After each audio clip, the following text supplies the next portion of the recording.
Halo anak-anak, hari ini kita akan belajar tentang pecahan. Pecahan digunakan untuk menyatakan bagian-bagian benda yang telah dipotong menjadi beberapa bagian yang sama. Agar dapat memahaminya, simak cerita ini baik-baik ya. Ani baru saja membeli 1 donat. Saat sampai di rumah, Edo, adik Ani, meminta donat itu.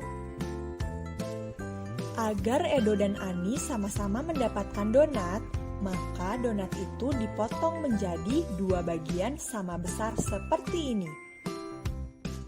Artinya, Edo mendapatkan setengah bagian dan Lani mendapatkan setengah bagian juga. Setengah itu disebut juga 1/2. Kenapa 1/2? Karena Edo dan Ani masing-masing mendapatkan 1 potong donat dari yang awalnya adalah 2 potong donat. Jadi Edo mendapatkan 1/2 bagian dan Ani mendapatkan 1/2 bagian. Bagaimana jika Ani memotong donatnya menjadi seperti ini? Apakah ini bisa disebut setengah? Tidak, karena donat tidak dipotong sama besar. Cerita kedua. Ibu baru saja membuat puding.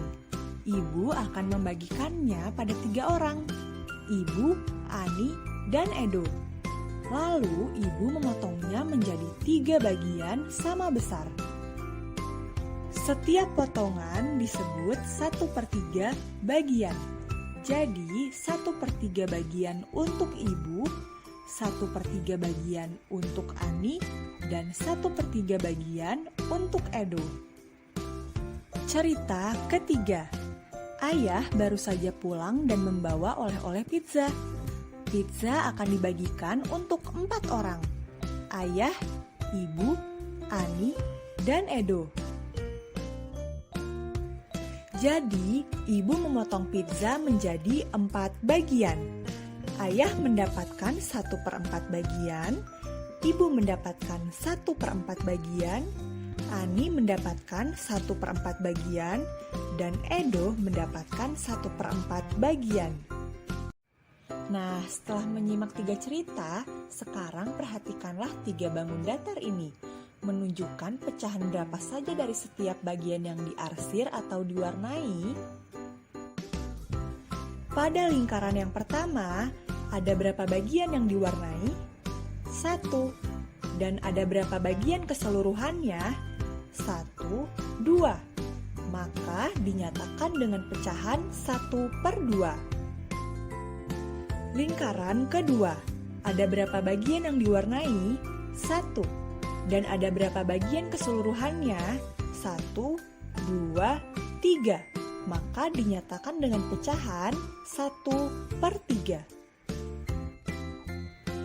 Bangun datar yang ketiga. Ada berapa bagian yang diwarnai? 1. Dan ada berapa bagian dari keseluruhannya? 4. Maka dinyatakan dengan pecahan 1/4. Nah, sekarang waktunya kalian mengerjakan soal tentang pecahan yang sudah diberikan gurumu. Selamat mengerjakan!